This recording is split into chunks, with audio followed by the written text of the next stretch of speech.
জয়গুরু। ওম শ্রী পরমাত্মনেই নমঃ। শ্রী শ্রী গুরু গৌরাঙ্গ জয়ত। সকলকে জানাই শুভেচ্ছা এবং যথাস্থানে প্রণাম জানাই।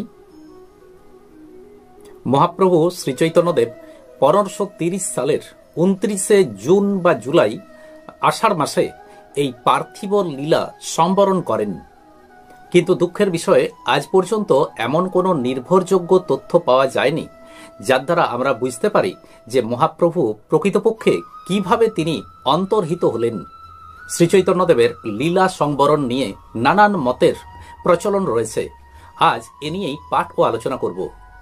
মহাপ্রভু তাঁর জীবনের শেষ 12টি বছর দিব্যোন্মাদ অবস্থা প্রাপ্ত হয়েছিলেন।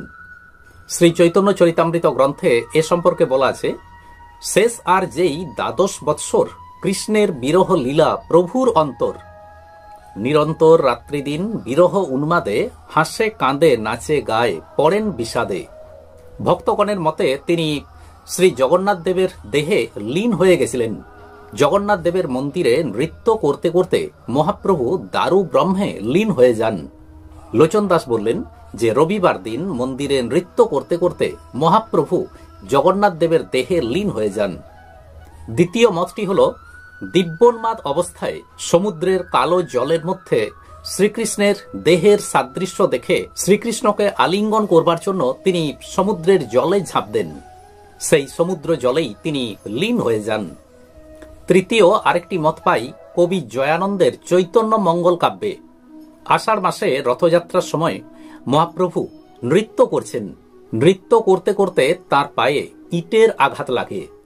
ইটের আঘাতে পা থেকে রক্তক্ষরণ শুরু হয়। তা থেকে পায়ে ঘা হয়ে যায়।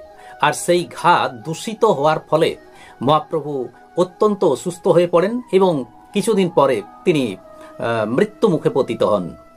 জয়ানন্দের পুঁথিতে এ সম্পর্কে বলা আছে, আষাঢ় পঞ্চমী রথ বিজয় নাচিতে, অর্থাৎ আষাঢ় বঞ্চিত রথ বিজয়া নাচিতে, ইটালো বাজিল বাম পায়ে আচম্বিতে, চরণে বেদনা বড় ষষ্ঠীর দিবসে, সেই লক্ষ্যে টোটায় শয়ন অবশেষে, মায়া শরীর তথা রহিল যে পড়ি, চৈতন্য বৈকুণ্ঠে গেলা জম্বুদ্বীপ ছাড়ি।